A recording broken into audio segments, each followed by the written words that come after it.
my pancreas stopped producing insulin at the age of 5. So I have an artificial pancreas, an insulin pump. Other diabetics inject themselves with insulin. Yeah, it's a lifelong condition. So till the day I die, I will be living with diabetes. If I didn't have this, where would I be? Who would I be?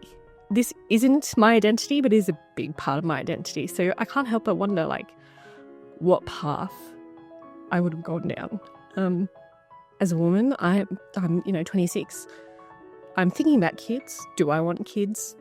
Things like that. And having type 1 diabetes makes having children that one step harder. It's already, a lot of women already have a lot of difficulty. How will I monitor my blood sugars while I'm growing this tiny human? Because the hormones completely change the way your blood sugars react, things like that. And then it's like, okay, I have this baby. What if they also have diabetes? Is that fair? You've seen Erin breaking stories and lighting up your feed with brilliant content. But who is she when the cameras stop rolling? In this episode, we peel back the curtain on the woman behind the headlines. I've always wanted to be a journalist. Even when I was little. I don't think I really perceived what a journalist was, but I'd be fine. I'd be like, I want to be a journalist. The reason I went to print journalism is because I've just always loved writing.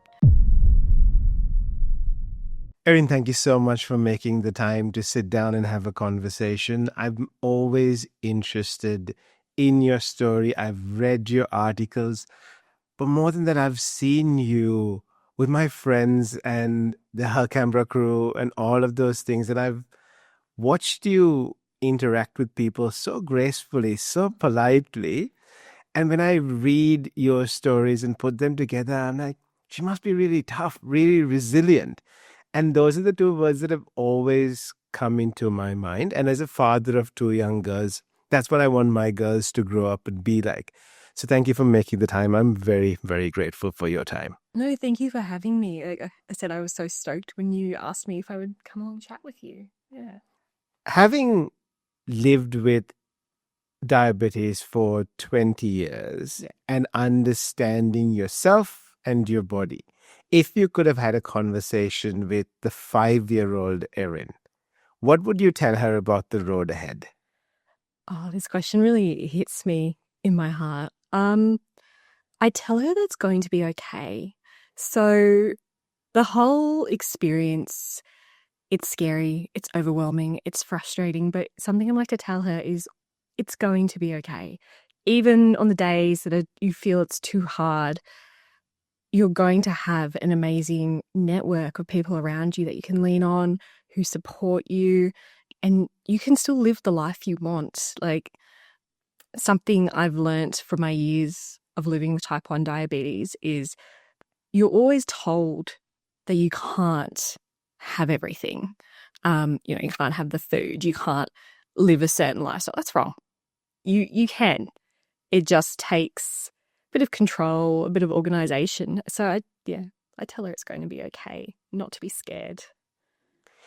Through your experience, through your lens, if you had to define type 1 diabetes for me, how would you do that? So type 1 diabetes is a chronic illness. At the moment, there are no known causes. So, there's talks about whether it's environmental impacts. Sometimes it can be hereditary. In my case, we're not quite sure what happened. So essentially, my pancreas stopped producing insulin at the age of 5. So I have an artificial pancreas, an insulin pump. Other diabetics inject themselves with insulin. And it's a lifelong condition. So till the day I die, I will be living with diabetes. You've also framed it beautifully saying diabetes never gets easier, but you get stronger. What are some of those markers along the journey for you, Erin? Oh, that's a hard question. I do have to say I've been very lucky with my illness. So I've never been hospitalized, whereas I have had lots of friends who've been very unwell, and, their bodies are experiencing the consequences of that now into their 20s. So a lot of my experiences, I'd have to say, have been mentally, with my mental health. So, for example, when I moved out of home to live with my partner, something I really struggled with was doing a set change for my insulin pump. So that's the process of moving it and inserting it in a different area. It's just to stop infection and things like that. And there was a couple of months there where I'd experienced severe anxiety over the thought of doing that, and you have to do it. You don't really get a choice in that. But I'd have to really hype myself up to get it done. And it's quite embarrassing to admit that as a 20-year-old woman, that I was feeling this fear over what is essentially a small thing that takes 5 minutes.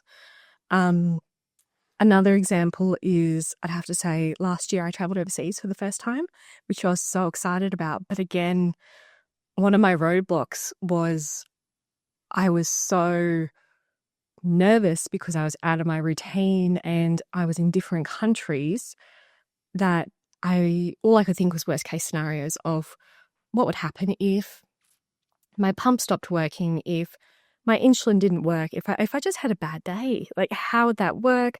What would my partner and I do? That's not fair on him. And it just took a lot of conversations with the people I love to help me work through those feelings and understand it's okay to feel those things. It's okay to feel the fear, but you still need to do it anyway.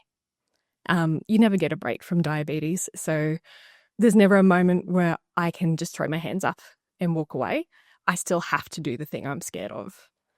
Yeah. As someone who follows you and took the time to enjoy the beautiful sights and sceneries you were posting, I didn't know any of that. I didn't know the anxiety. I didn't feel any of that. So you do have lots of resilience growing up as a confident young woman. But when you have difficult moments, what helps you through them? I guess leaning on those I love. So again, in Europe, when I'd be feeling the anxiety or the fear, so one thing that popped up a lot was actually going through airport security. I find it quite scary because a lot of the times I have to get pat downs because of the insulin pump. It's recommended you don't walk through the x-ray machines, and it's scary being a young woman having to go up and go, oh, excuse me, could you please pat me down? Especially in Paris, where someone you're communicating with might not speak English and I cannot speak French. So just talking with my partner in this case and telling him, like, hey, I'm feeling really anxious, and he'd just do small things and go through security first. So he'd be on the other end and I knew he was there and he'd be there to support me. Something I found is communication is key. I have a really bad habit of bottling up all my emotions and just kind of like stamping them down. So to get through those hard moments and to, get to where I want to go, I've learned talking to people who love me and want to help me is the best thing. And they'll help me work through whatever it is I'm feeling. And I guess it's also just years of experience of living with diabetes. It's knowing that, okay, today is a bad day. What do I need to do to help me get through that? And it might be something simple as doing a bit of self-care just to make myself feel good. For somebody who has an insulin pump and is traveling, what are some of those tips and insights you can share from your travels recently that you've learned? Because going through security, I'm sitting and imagining, that's going to be tough. Because there's a lot of perception around it. Like, I joke around when I travel, when people go, it's a random bomb test. I'm like, for me, it's mandatory. So let's just get it done. I know how it works. But what are some of those tips and tricks that you have learned in your travel that you are comfortable sharing with somebody? Well, the really most basic first thing is you need to have a letter from your doctor explaining what you have in your suitcase. So if, security happens to go through it, because you're carrying things like needles and sharps, and insulin is considered a drug. So you need to have a letter from your doctor explaining all that. Again, I found having things clearly organized so they could see exactly what it was also great. And just being honest with staff and just talking with them. So again, having my partner on the other side, he might go first, like, oh, she's got an insulin pump. He gave that little bit of forewarning that I can't be like, I'm a type 1 diabetic, and I'd show them the pump. And then they'd know, okay, so we need to pat you down. Yeah, I'd say those are my main tips. A lot of this, there's a great online community for diabetics, so I'm sure other people have much better tips and tricks. It was only my first experience. But yeah, I just found organization is key. The fact that you have an insulin pump, and do people know what an insulin pump is? Do you get questions? What type of questions do you get? So when I first got it, I was 9, and a lot of kids thought it was an iPod. I thought it was an iPod too when I first saw it. Yeah. So, but over the years, I've had iPod. I've had a pager. Someone's asked me for a pager. They thought I was pager. They thought I was a doctor. They thought, like in the 90s, they would get paged to go do something. Paging Dr. Erin. Yeah. That was a fun one. I've had like a microphone, like, little portable microphones. Yeah, I haven't had any really weird ones. Some people have just thought, like, oh, is it a phone? And I've just explained to them, like, oh no, it's a medical device. Yeah. When people speak with you, Erin, about type 1 diabetes or any other chronic illnesses that they have, I think a limiting belief that I've heard is that you can't do certain things. Yeah. And a lot of people who've been through experiences like that break those barriers and come out of it. The strong ones can find a way to come out of it. In your mind, though, there is a life you expect, and there is a life you're now leading. How do you reconcile any differences? So I was diagnosed when I was 5 years old. So I don't really know any other life. To me, this is my life. And I know it's a weird thing to say, but I actually feel very lucky because I have friends who are diagnosed when they're 12 or 13. So they kind of have a before and an after, something to compare it to. What I reconcile with is what could have been. And it's hard not to want to be like, okay, well, sorry, I didn't expect that to make me emotional. To be like, if I didn't have this, where would I be? Who would I be? Because this isn't my identity, but is a big part of my identity. So I can't help but wonder, like, what path I would have gone down. And as a woman, I'm 26. I'm thinking about kids. Do I want kids? Things like that. And having type 1 diabetes makes having children that one step harder. It's already, a lot of women already have a lot of difficulty. So there's obviously the concerns of conceiving, but then there's like, okay, how will I monitor my blood sugars while I'm growing this tiny human? Because the hormones completely change the way your blood sugars react, things like that. And then it's like, okay, I have this baby. What if they also have diabetes? Is that fair? Like, who am I to pass on? Possibly. There's no, you don't really know, but possibly pass on this chronic illness to my child or, possibly my grandchild. It's like, as a parent, how do you reconcile that? So yeah, it's more thinking about what could have been, because if I did have this illness, I wouldn't be thinking about that. I'd just be dealing with the normal issues of A, do I want kids? B, how hard is it going to be to conceive and all those things. Yeah. Erin, you are incredibly brave, and you share things that are difficult sometimes to share. Whether it's a chronic illness or not, parents stress about lots of things. I've openly spoken about having simple things like eczema. My daughter suffers with eczema, and every time we go to a doctor, I go, is that me? Yeah. Was having to rub a steroid cream to feel normal, is that me? Did I create that? And those are challenges I think we all go through in life. But the ability to have a brave strong parent, I think trumps all of those things. So I'm wishing you well in that journey. And I have sat and engaged with your content. I've spoken to my 6, almost 7-year-old, and we watched the reel that you were changing the insulin pump location. Yeah. And I'm going, that's really, really tough for you. That might feel like I've been doing it for many years. I've just got to muster up some courage and do it.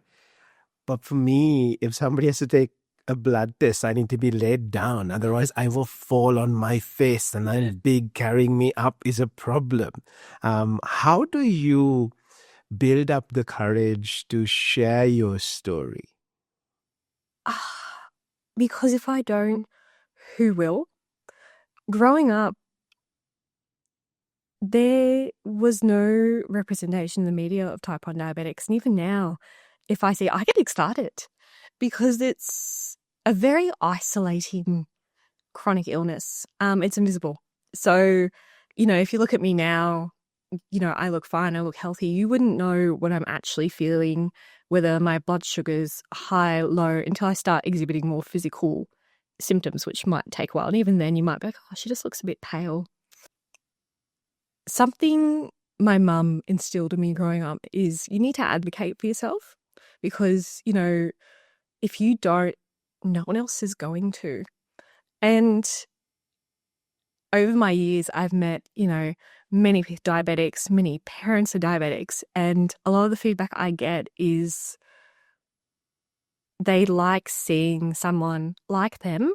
And then for the parents, they like seeing someone their kid could be, seeing that their kid can grow up and become an adult and live the life they want. And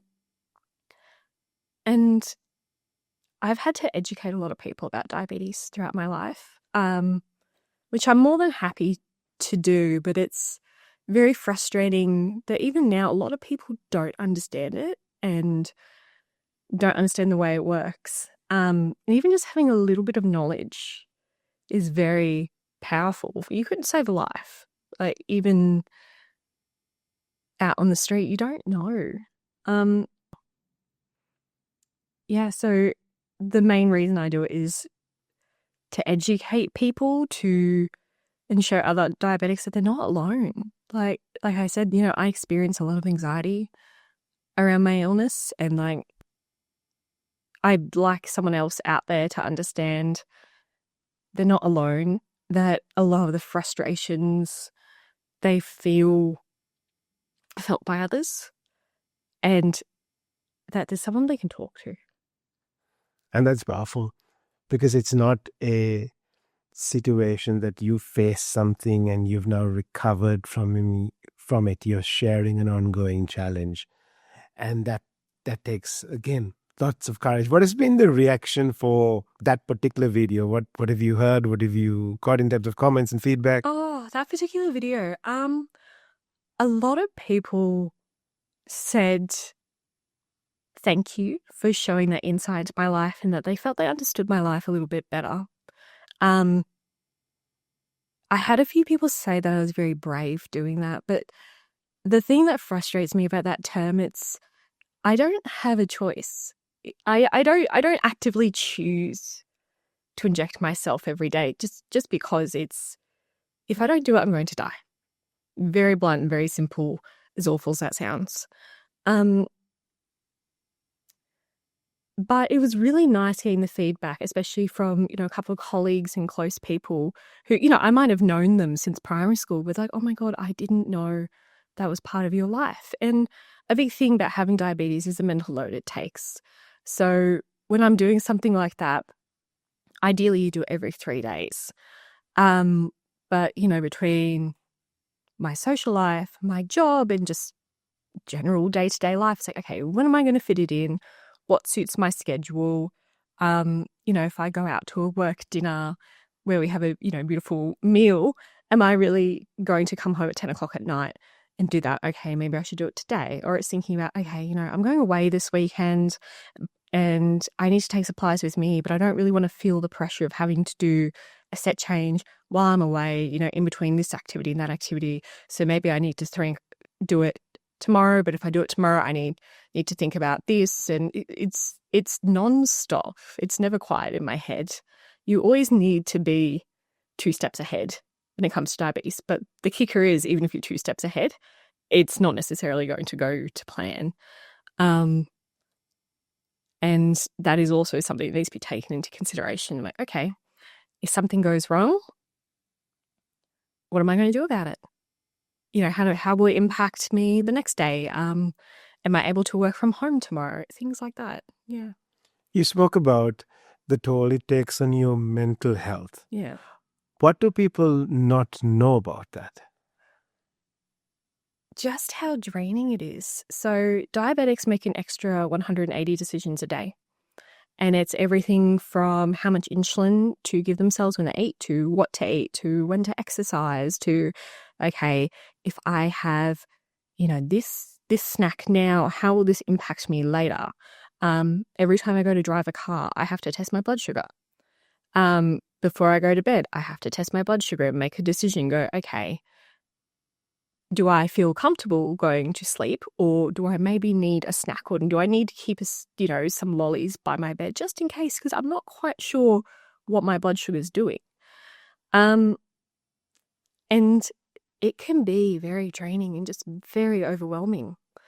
As I said earlier, you don't get a break from diabetes. You get burnt out, but unlike a job, you can't take a day off. You can't turn everything off and not think about it, because that's how you end up in hospital. And I guess there's something I'd like people to know. It's like, if I'm quiet or withdrawn or moody, it's not them. It's just, sometimes I'm just really tired. And it feels selfish to say, like, I'm tired of living my life, but what can you do? Erin, I'm going to narrate an experience the first time I met you. We went on a pink love boat, wearing pink. Erna had told me so many wonderful things about you. Sammy was going, she's an amazing human being.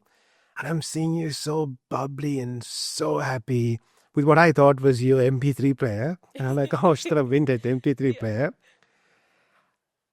You make so many decisions. You go through so much fatigue, but you show up elegant and graceful and so pleasing to the world.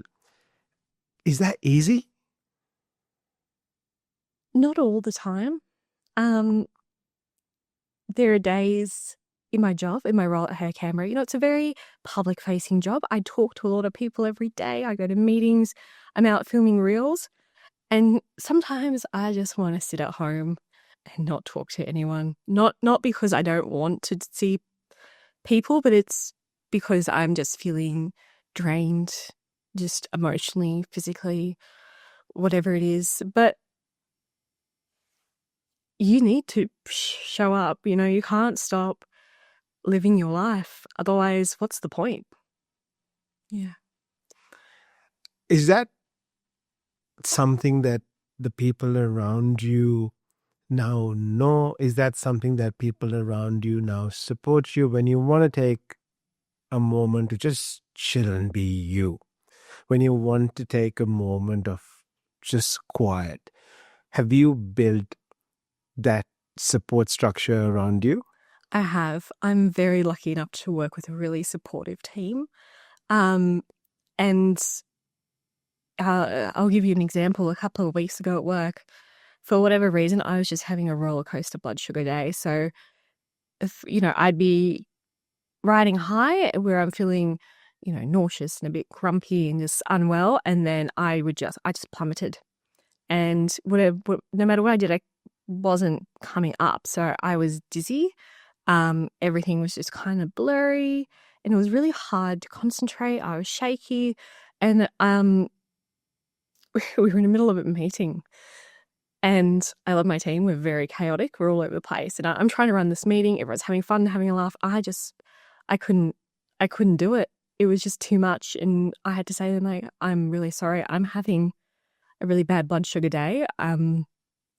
Do you mind if I sort myself out and just go work from home? Like, yes, of course, which is really nice. And, I've worked in hospitality. I've worked in, a couple of industries growing up, and I'm very lucky to work in the job I do now where I am able to work from home and still get things done.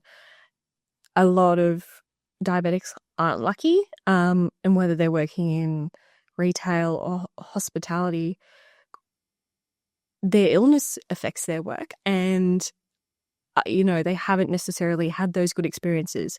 They've had the opposite. Their bosses sat them down going, you've had too many sick days.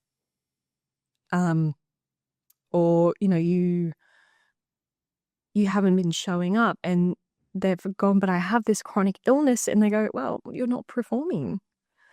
So I am very lucky. And again, I'm lucky enough to have loved ones I can lean on and just say to them, like, hey, I'm feeling really tired today. Can we just do nothing? And just, I tell them and communicate with them how I'm feeling, or at least I try to. Erin, to set yourself up for success at employment, how do you approach a conversation with a new employer about having type 1 diabetes? I usually tell employers during the job interview, just because I feel it's something they need to know. It's something important about me. And then that way, if something does happen, they already have that understanding instead of having to awkwardly explain from the beginning that I'm a type 1 diabetic, that, I'm unwell and I need to have the day off or work from home. Something I've seen a few people do is they try and hide it, and they don't tell their employers because they don't want to be perceived as different, or they don't want to, not be considered for a role because of their illness. But if employers are looking at your illness and thinking, oh, we can't hire them for this role, go somewhere else. Because, a door closes and a window opens. There's somewhere better for you.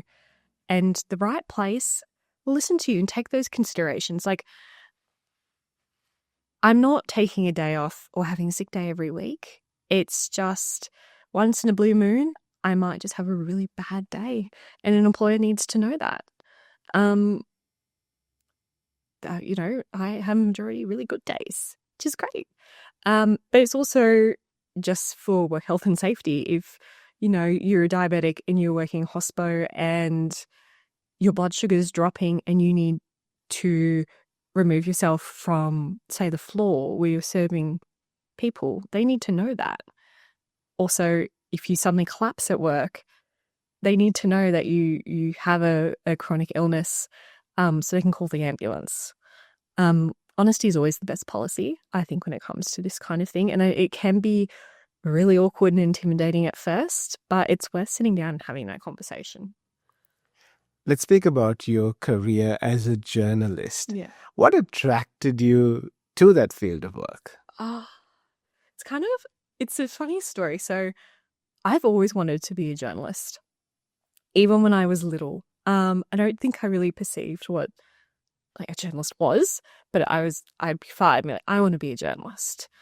I think I've always loved the idea of telling stories and telling other people's stories and helping put that out there in the world. I will say during college, there was a period where I had a bit of a crisis, and I was looking at studying psychology at uni, teaching.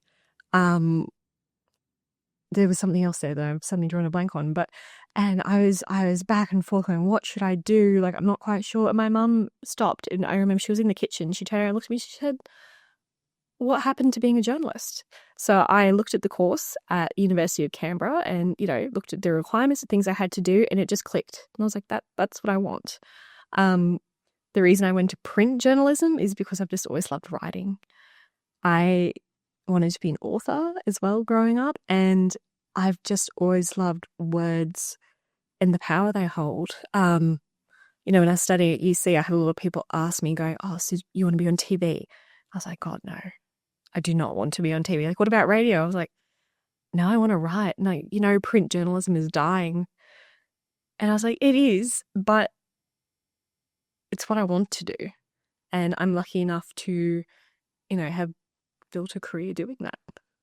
Storytelling is an interesting arc because people look at storytelling through images, through different visualizations, but it's so much deeper storytelling that you can tell if you're doing it through words. How do you craft stories that engage audiences? Oh, I wish I had like a method to my madness, but I really don't. I guess I just find the hook and roll with it. So, I write everything from new restaurant openings to profile pieces on people who, might have experienced something that's really hard, that's really tough, or people who are, doing great things in the community. It's just finding the hook, what people want to know, and running with it. Something people at work always comment on is how fast I write. Got quite a quick turnaround time. And it's once the story's in my head, if it's, if I've interviewed someone 15 minutes ago, I'll have it on the paper straight away because it's just kind of all just kind of buzzing around up there. Yeah, so I don't really have a method that I could share, unfortunately. How do you think of the hook? Is it based on the story you're writing? Is it a combination of the story and the audience? How do you structure hooks? It's a combination of the story and the audience.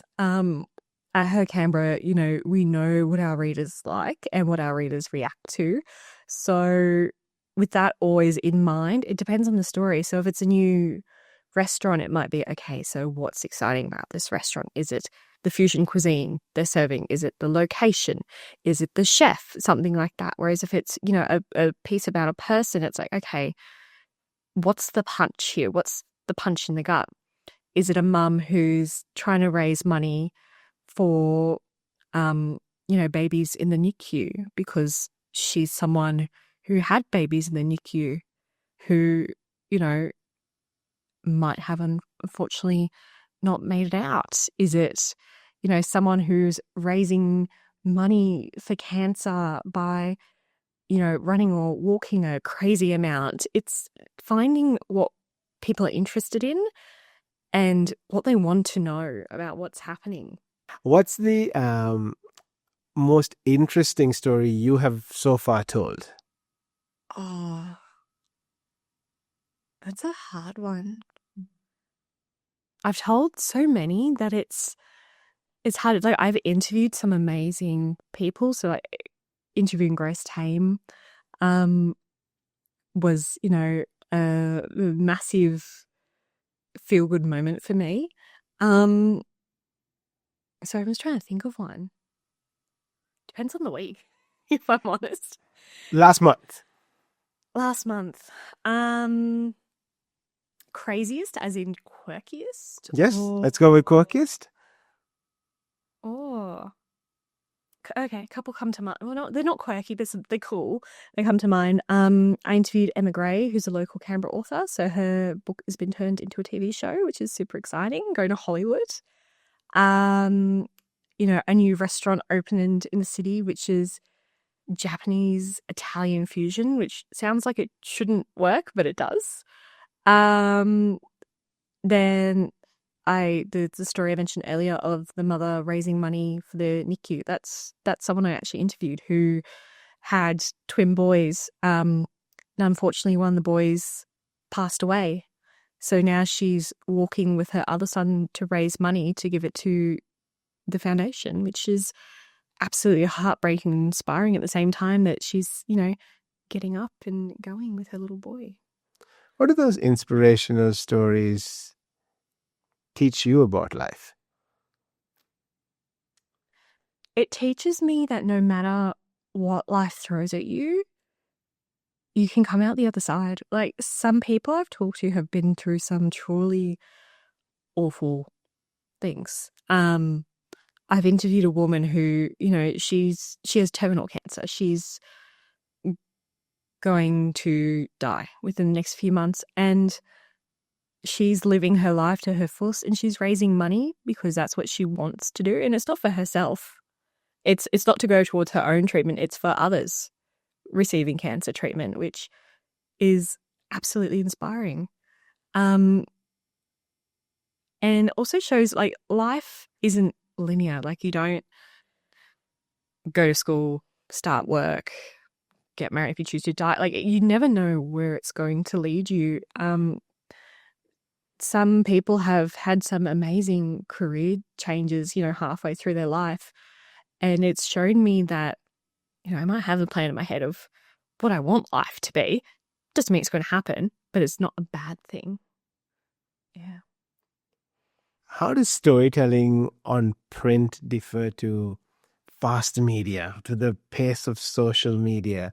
How does that storytelling, does it carry through to social, or do you have to differ your storytelling style?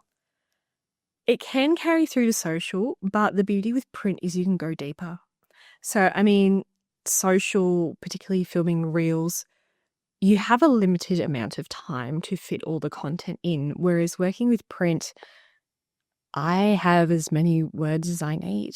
I can go as deep as I need to, and I can be creative. I can, make the story sing with words, whereas social is very, if you're doing a one-on-one interview, what you see is what you get.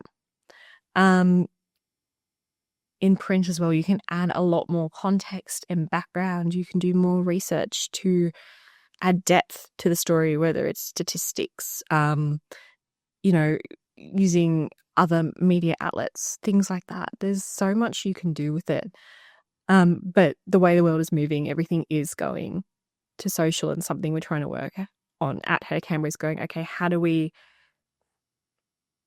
move our content across to social media without losing the value of that form of storytelling?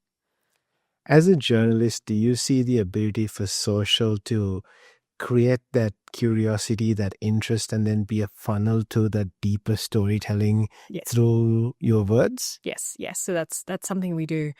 I'd like to say that I think we do very well. Social is great for grabbing attention and getting people interested and engaged, and then hopefully leading them to reading the story on the website. They can be interlinked, and I think they should be interlinked, because a lot of people don't sit down and read a website anymore, which is sad. A lot of people don't sit down and read a magazine or a newspaper, but it's getting people to do that is the trick. And that's something we're trying to do. For somebody who aspires to be a journalist that is going to master the use of words to illuminate whoever they're speaking to, or if it's a profile piece or something like that, what are some of those foundational skills you need to know? Oh, well, I think the ability to talk to people is important.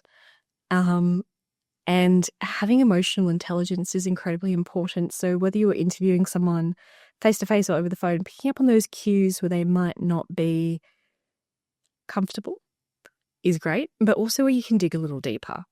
A lot of journalists might go in with a planned set of questions, but it doesn't mean you're going to stick to those questions, because a person might say something that leads you down another path, and you need to be willing to follow the path. I'd also say just consume as much media as you can. So reading, social media, TV, see how other people interview. That's incredibly important. You'll come up with your own style, but watching how journalists engage with people, because a lot of people, when they're approached by journalists, are scared. Especially when you say, hey, I'd like to interview you for a story, they freeze, they get uncomfortable. Some run.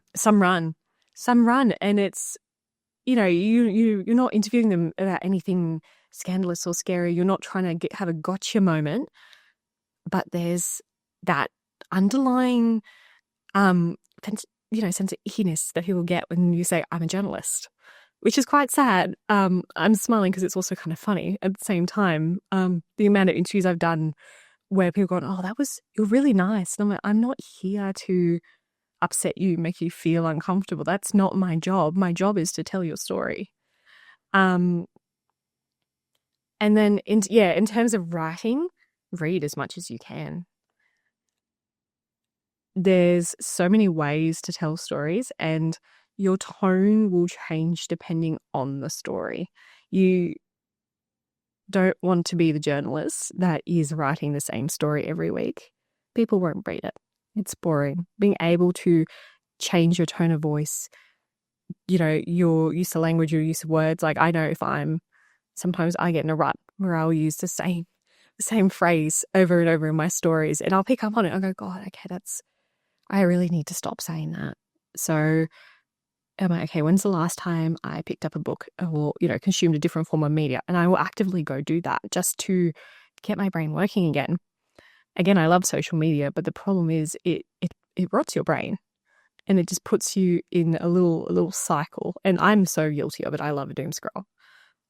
We all do. Yeah. You're like, catch me on TikTok at midnight. But yeah, you need to consume as much media as you can, whether it's picking up a newspaper or reading a book, reading a magazine.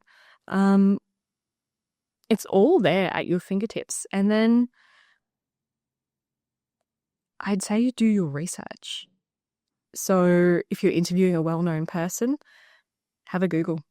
Read the work of other journalists. Like, obviously, don't plagiarize it. I'm not saying that, but read it.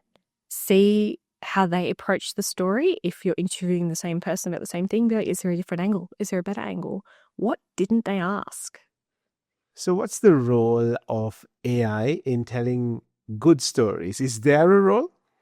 There is a role, but I think AI needs to be used as a tool and not a crutch. So you shouldn't be using AI to write the story for you. That's not the point. Where AI can be used, and it can be used well, is when you get stuck. So, for example, something I really struggle with is headlines. And I might have written this amazing story and I'm sitting there going, how do I capture this story in a headline that's going to make people want to read it? And I'll have a play and I'll go, I can't get there. That's where I might go to AI and go, I've written this story. I've come up with these headline suggestions. What do you suggest? And then I will work with it as a tool to tweak something until I'm happy with it. I think AI can be a powerful tool, and I don't think it's going anywhere. So we need to learn how to use it and how to use it well. Especially as a journalist, there's so much fear that's going to take our jobs. It will never write as well as a person. It will never be able to capture that human emotion that journalists can. But we need, in this day and age where everything's happening so fast and it's a 24-hour news cycle, I'm worried journalists are going to try and use it to keep up and just pump out the content. But you can pick up on when something's written by AI. You see the same terms, the same phrases, and it'll lack emotional depth. I also don't think there's anything wrong using it to, again, help you. You can be in the middle of a story, banging your head against the desk going, I know what I want to say, but I just can't find the words to get there. And that's when I might turn to AI and be like, I've written this paragraph and I need some advice, some feedback. What do you think it needs? And it might come back with a suggestion and go, that's it. That's what I was trying to say. And it's handy. So, the Canberra team, we're hybrid. Some days we're in the office, some days we're at home. If I'm at home, I don't have anyone to turn to ask that question. And I could call them up. But sometimes just having that ability to do it at your fingertips is great. Who inspires you as a journalist? The women I work with. Why? Why? Oh, how could they not inspire you? Amanda founded her Canberra from her lounge room, and she was a mum caring for her baby because she wanted to connect the community. And she's built an empire. That is inspiring. And she's done it with dignity and grace. And even, now I've been with the Her Canberra team for 4 years, and I still meet people and they go, I love your website because it's helped me learn about Canberra, find things about Canberra, and it's amazing. Emma is an award-winning journalist. She has 2 Walkleys. She's done amazing work. She does everything from hard news to, the more fluff pieces. But the way she does it, you were asking me before, how I write. I look at Emma and I go, I don't know how she does it because it's like magic. So yeah, I'd have to say the women I work with are my biggest inspirations. They inspire me to do better, to be better, to give everything a go. And they will always sit down with you and look over your work and give you honest feedback. And they always do it with a smile, which is great. I see the team, at least on socials, having lots of fun, having lots of moments of joy and fun in creating really engaging pieces. What does the hard work side of it look like? The hard work is we're a small team. So there is 3 of us full time. And if you think about the amount of content we put out, it's a lot. And there are weeks where we sit there and go, how are we going to do this? So, March during the Enlighten Festival, that week was nuts. And we had to buckle down and put our heads down to get the work done. A lot of people don't realize how much work goes into writing. It's not as easy just sitting at your desk and, whipping something up. It's interviewing, it's research, it's getting the words on the paper. And then, if there's a client involved, if, they're paying you to put their story out there, then you've got to send it back to them for their approval. And there might be some back and forth there. There's a lot of work that goes into running a website like Canberra, and I'm very lucky to work there. I love my job, and I'm very lucky to say I'm part of the team. But sometimes it is a little sad when people assume all we do is go out for lunch. And we get those comments a lot, like, oh, you just, all you do is go out for lunch. That's what we show you. That's what you see on social. Social media is literally a highlight reel.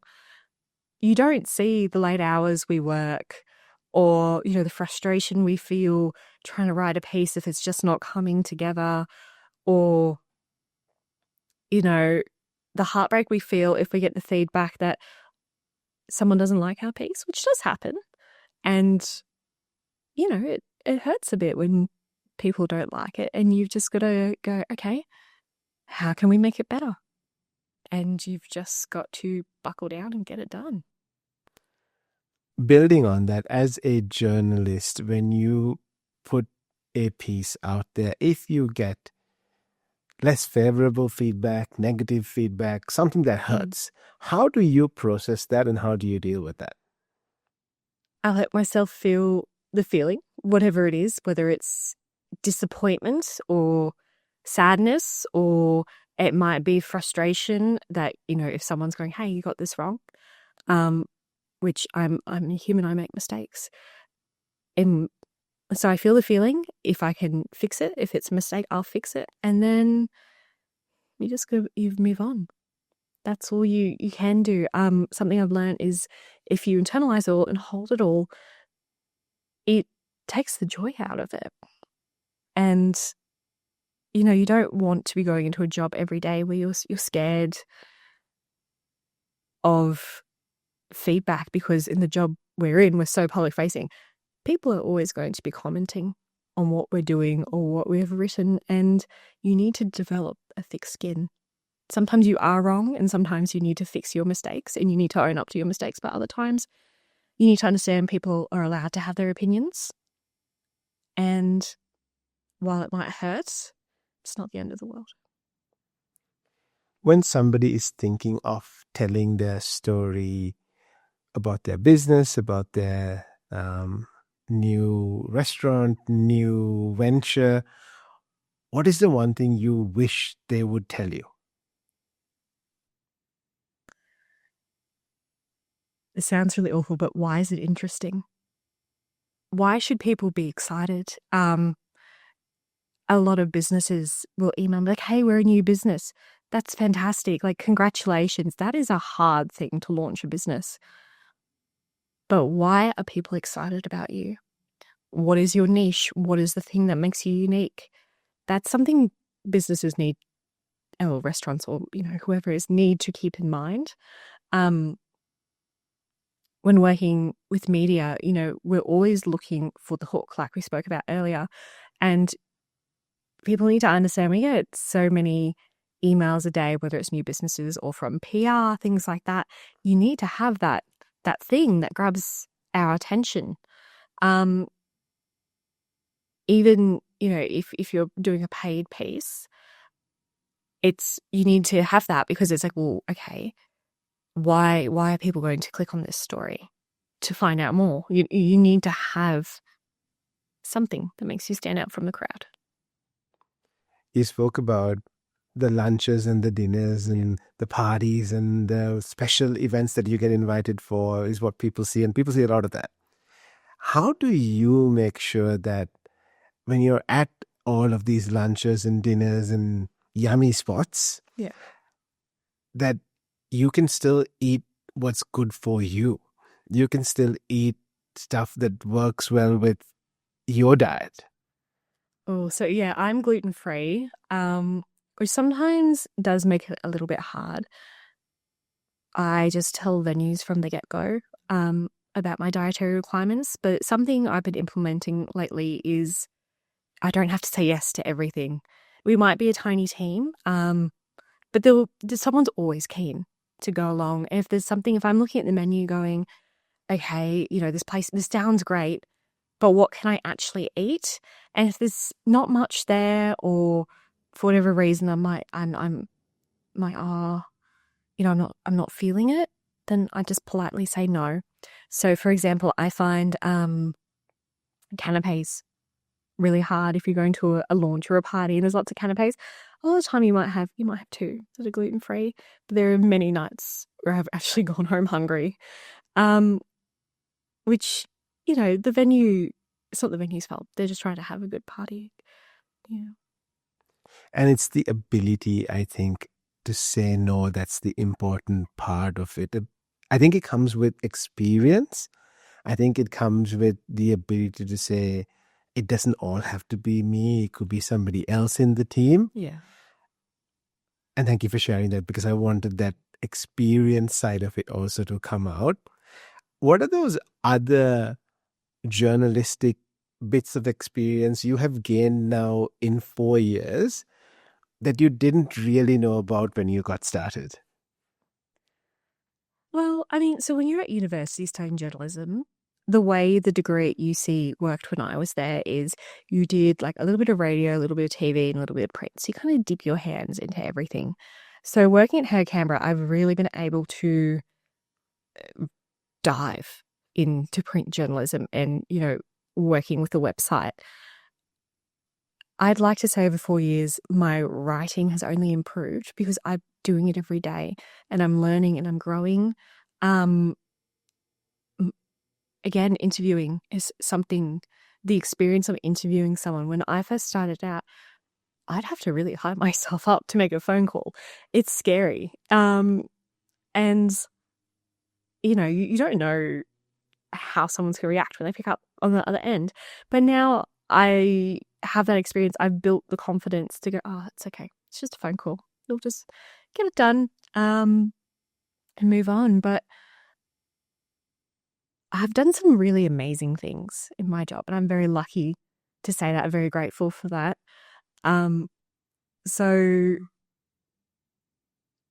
when you say experience, do you mean like things I've done or Things you've done. The difference between, and exactly what you touched on, the difference between what you learn at university and that expectation versus coming and understanding real life journalism, understanding some of the timelines, understanding workload, understanding from a very Canberra perspective, what is March Madness, where everything happens in March and all of us are expected to be at media previews and get things out on time and all of those things. And then after that, nothing happens for a little while. Yeah, I guess something I've learned is to manage my expectations. So the way Canberra works is it's absolutely nuts. And then as soon as it gets cold, everything stops. And one thing we have to be smart about is going, okay, so how do we create interesting content when there's not a lot happening in Canberra? What are people Googling? What do people want to know? They might want to know, okay, what are some cozy cafes I can sit in on a really cold day?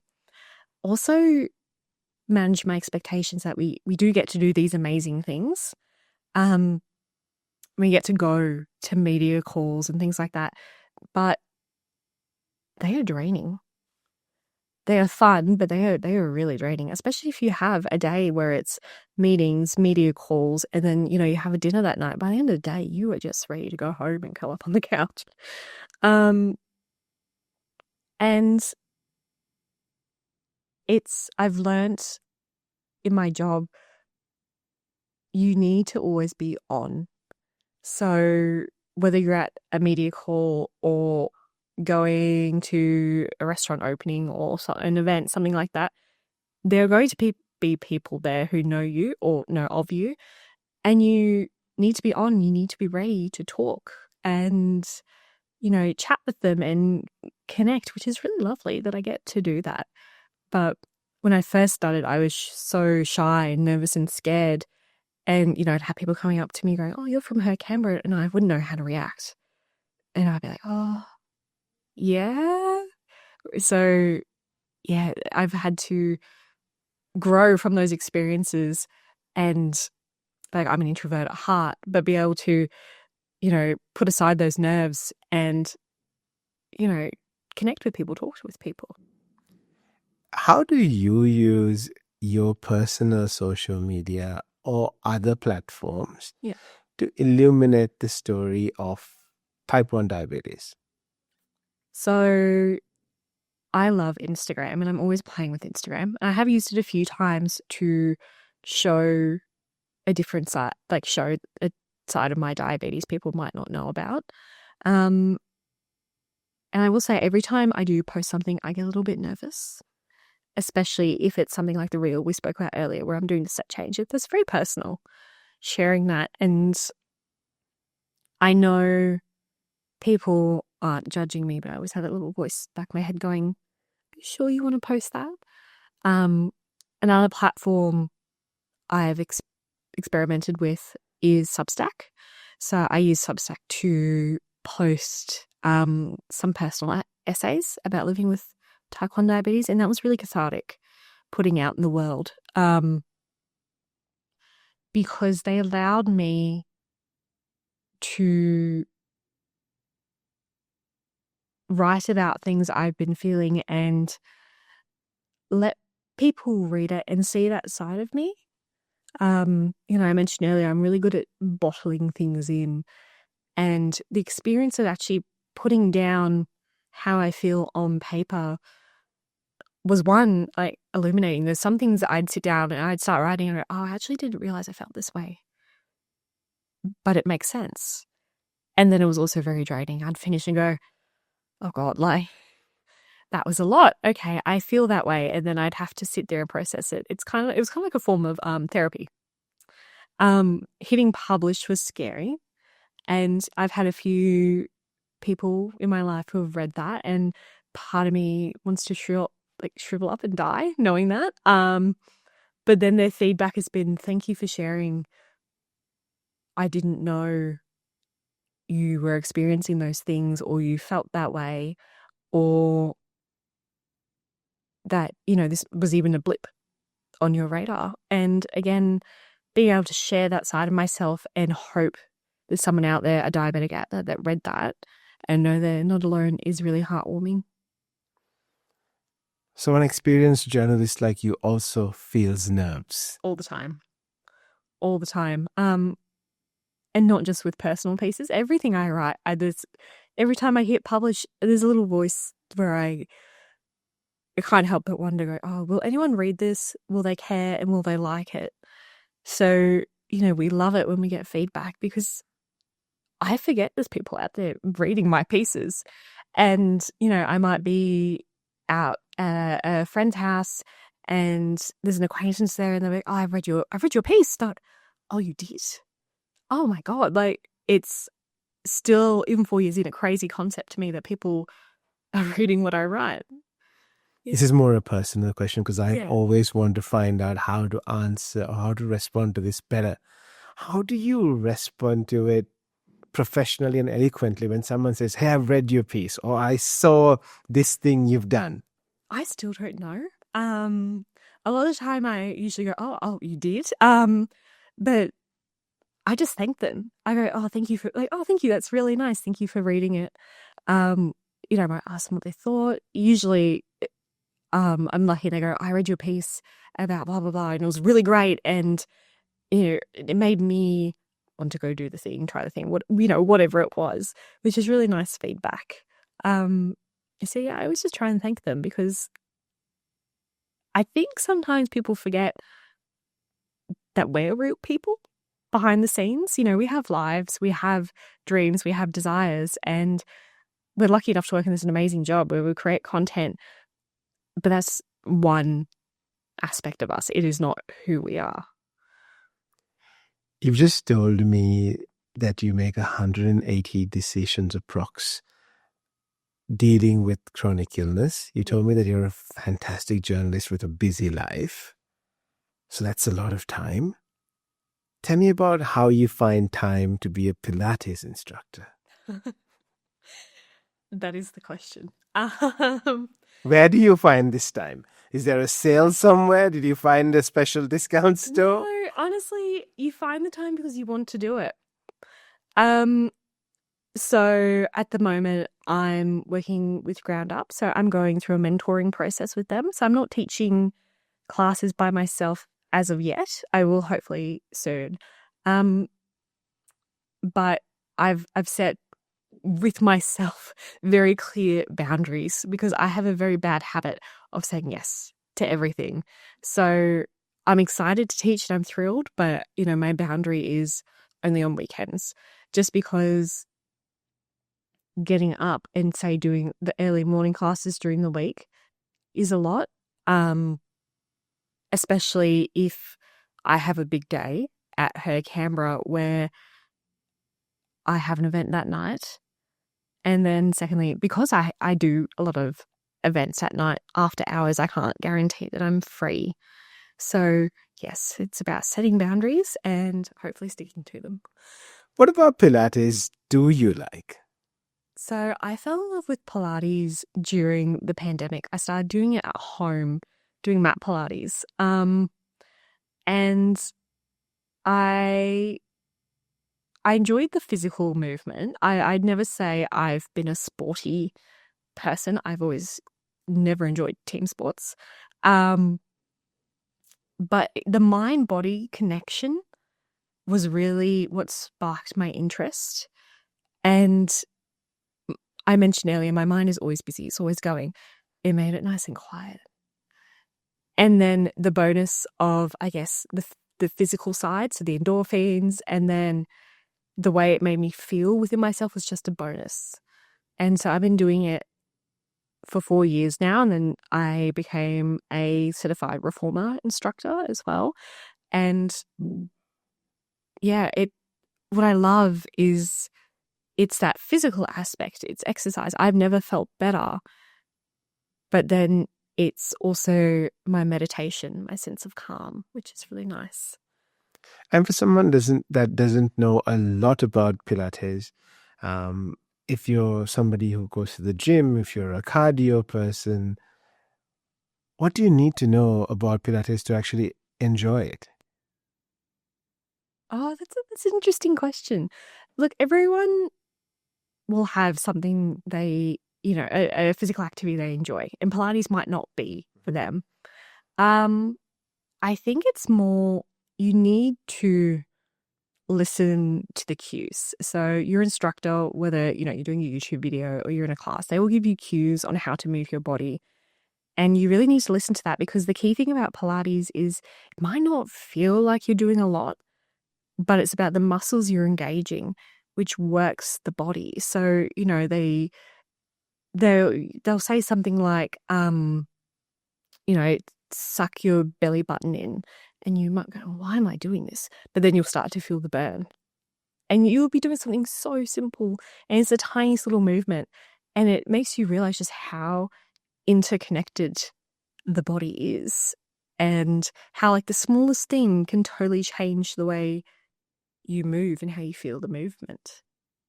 And you framed this so well to say that, you know, when you do Pilates, it gives you that sense of calm that you look for in life. For someone with a busy life, for somebody who, you know, has got used to an early morning run, and then you've got the kids drop off, and then you've got school, and then you've got something else, and then you've got dinner and all of those things.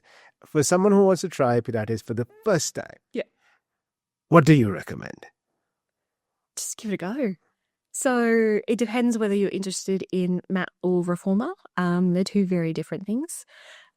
If you'd like to try reformer, I'd recommend booking in with a beginner's class. That way you feel confident and comfortable, because it can be quite scary using a reformer machine for the first time.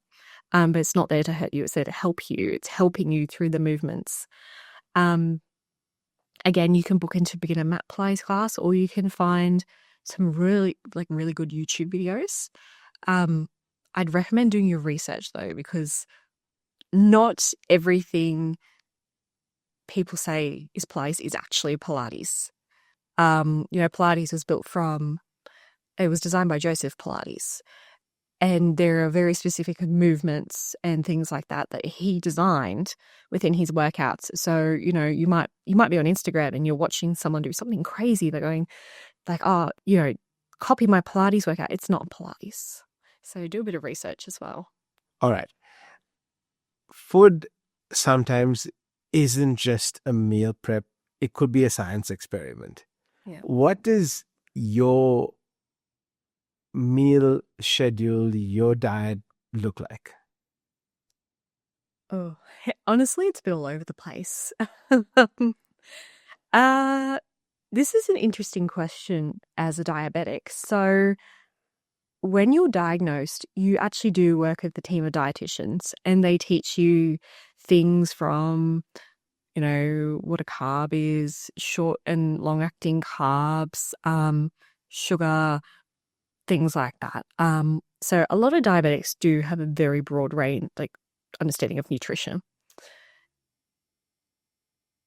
I do have very similar meals on rotation because that works for me, and that keeps those extra decisions out of my life. I always make sure there's a carbohydrate in my meal to keep my blood sugars steady. And then, you know, I'm a girl who loves her fruit, her salad, her veggies. So that's in there. And then lately I've been trying to focus more on protein to keep myself fuller for longer, because I am now doing a lot more exercise than I used to. So that's becoming quite important to me. That said, with her Canberra, I am lucky enough to go out for some amazing meals. So, you know, my breakfast rotation is pretty much the same every day. It's usually, you know, fruit, maybe a bit of granola and some yogurt. Lunch for the week, I'll usually prep something. I'll just choose something and prep it. Then that way I'm like, I'm done. I don't have to think about it. That's great. Dinners, or like if there's the odd lunch thrown in, I get to eat some amazing food. And then as a diabetic, I just kind of have to roll with it. You know, one hard thing about going out to eat is when you're served a plate of food, you don't necessarily know the carbohydrates and the sugars in it, which makes it hard to give myself the correct amount of insulin to keep my blood sugars steady. So in those situations, I'm not saying diabetics should do this. It's not medical advice at all. I just kind of guesstimate and go with the flow. That's what works with my life and my lifestyle.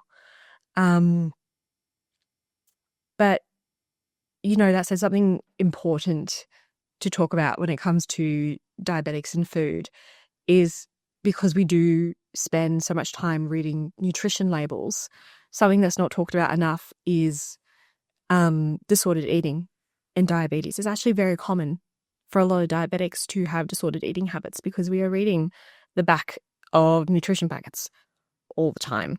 And, if you're doing this, if you're diagnosed when you're little, Benjamin 5 and learning how to do that and looking at a plate of food and going, that's 30 grams of carbohydrates, just instantly.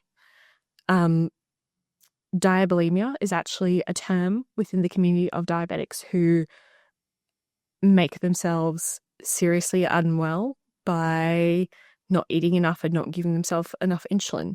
And it's something I wish people knew more about,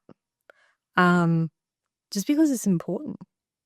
And food is, I love food, but can be a massive roadblock for my health. I'll go out to a beautiful dinner with my team and I love it and I enjoy it, or even just date night, with my partner. But then a couple of hours later, I might feel awful because I didn't give myself enough insulin. And, another thing I wish people knew more when it comes to diabetes and food is we can eat the cake. Something that really frustrates me is I'll be out somewhere and, say there's some sweet treats and people go, oh, but you probably can't eat that because there's too much sugar. I can eat that. Any diabetic can eat it. The trick is giving yourself enough insulin so your blood sugar doesn't spike. It's up to the individual to choose if they want to eat the cake and to figure out how much insulin they want. But I really wish people would stop assuming what we can and can't eat. And it is so kind if someone says, here's a low sugar option. That's great. Thank you for that. But sometimes I want to eat the piece of cake. I want to eat the full, sugar piece of cake. That said, there are other days where Erin the person, not Erin the diabetic, doesn't want the cake. And there's so much assumption around food and, how we consume it, that it can be so frustrating. Like, we're people too. We like to go out to eat. We like to have a versatile lifestyle. And when you're diagnosed, the doctors try and get you to live a kind of like a Groundhog Day routine. What human is going to eat the same meal every time, every day? You tell me that. Yeah, no one. Yeah, exactly. No one's doing that. No one's doing that. And, no one's going to have the same daily routine. And you know what? I'll tell you what, even if I had the same daily routine every day, if I got up at the same time, had the same meals at the same time, gave myself the same insulin, my blood sugars would still be different every day. So why can't I eat the cake?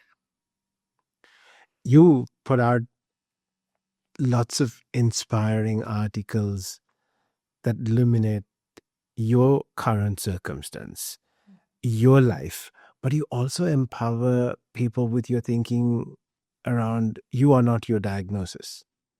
You just spoke about Erin the diabetic and Erin the person. How do you give Erin the person freedom to enjoy? I guess when I look at something, such as going out to eat, I sit there and I go, okay, what does Erin the person want? I'll test my blood sugars, I'll do all the right thing, and that might have an influence. But ultimately, I try and choose something that I genuinely want, not what I think I should have based on my diabetes. The only time I will do that is, say, if my blood sugars are incredibly high, I'm probably not going to have an ice cream, eat a cake, eat something that's very sugar heavy. But then once I made the decision, Erin the diabetic steps in and goes, okay, so, you want sushi. How many grams of carbs do we think that is? And then I go from there. That's like the curator, Erin the diabetic, that steps in and and looks at what you can and can't. Okay? Yeah, that's the best way to explain it. There might be times where I test my blood sugar and I'm dropping a bit low, and then I go, okay, so I need something that has a carbohydrate in me to bring my blood sugar back up and keep me steady. So I probably shouldn't have the salad. That's just all fiber and protein. There's nothing substantial in there. That's where I'll let Erin the diabetic play a part, but I don't want my life to be dictated by my diabetes. And there are times where that does happen, where, it might be I'm going somewhere and I test my blood sugar and I go, I can't drive right now, and I have to ask someone else to, I'm going somewhere. I have to ask them to drive. And it's incredibly frustrating because your independence is instantly taken away from you. So where I can, I like to keep those two parts of me separate. And two voices speaking with each other to get the best out of it for you. Yeah, they're always communicating, but yeah, I have to live with this for the rest of my life. So I need to make choices that make me, the person, feel good. Because if my life is dictated by my chronic illness, I wouldn't be going out for these beautiful team dinners and making those memories. I wouldn't be going wine tasting because how many grams of sugar is in 2 sips of wine, and I've had about 6 of those, and it doesn't make sense. Yeah. You've touched on throughout our conversation today, about your mom, about your partner. Yeah. How important is it to have that close loved ones support? And what's that role the close loved ones play in your life? It's incredibly important. If I didn't have them to lean on, I'd struggle. And it makes me sad to think there might be some diabetics out there that don't have that support system. They will never truly understand what it feels like living with my chronic illness, but they understand enough. And sometimes that's all you need. You just need someone to sit with you and go, I get that you're frustrated. Or, I've said before, just having someone just open the lolly jar for you when your hands are shaking so much, it makes you feel loved and seen. And the right people will do that for you. And if someone doesn't have someone in their life like that now, I'm sure they're there in the future. Something I was always worried about when I was younger was finding a partner who would accept my diabetes, because you don't want to be a burden. And sometimes you feel like a burden because, you can't drive somewhere when you said you were going to, or you're up half the night testing your blood sugar, which is interrupting their sleep. You have alarms going off, their life, because in a lot of ways, can become affected by your diabetes, the times we eat, things like that. So, and I know a lot of diabetics feel this way. They're worried they won't find someone who loves them for who they are. So I'm incredibly lucky to have that. And, I wouldn't be here without my mum. She's done so much for me over the years, and it blows my mind, like looking back and thinking about what she had to do. So I'm so grateful to her. Erin, what's the one question that no one has asked you that you wish they ask you? I actually wish people would ask me more questions. There's no such thing as a bad question. I genuinely do believe that if it comes from a place of curiosity. I wish people would ask me more. I wish people would ask me more about how I'm feeling, about my illness, about the way it affects me. A lot of people don't think about the fact that your hormones impact your type 1 diabetes. So as a woman, monthly, there's a couple of days when my blood sugars are bananas. But it's not something people think about. There's nothing wrong with asking about that. There's nothing wrong with educating yourself if you're curious. Where I get frustrated is where people assume And that's usually where they say the wrong things, where they say like, oh, it's because you ate too much sugar when you were little. It's like, no, because that doesn't cause type 1 diabetes. Or another favorite is, oh, my grandma's cat has that. Probably not.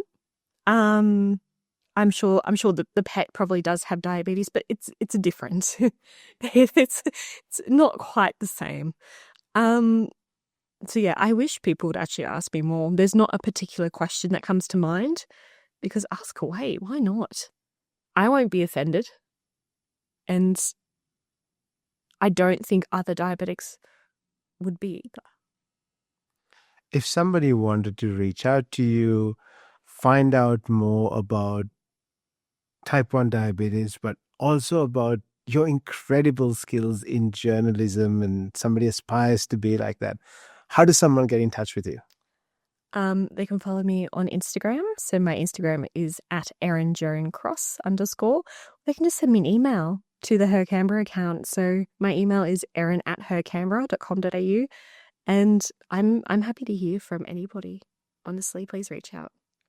Erin, thank you so much for your time. Thank you for sharing your knowledge.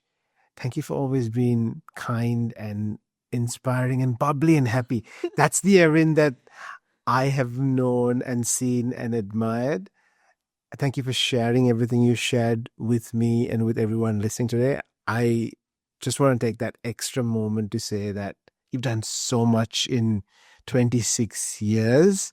I'm confident whatever you want in your life, you will find a way to reach it. Thank you so much. Thank you. Thank you. A massive thank you to Crown Plaza Canberra for hosting this episode of the podcast. If you are looking for really nice accommodation in close proximity to Canberra CBD, or if you want well-appointed meeting spaces, check out Crown Plaza Canberra. Thank you again.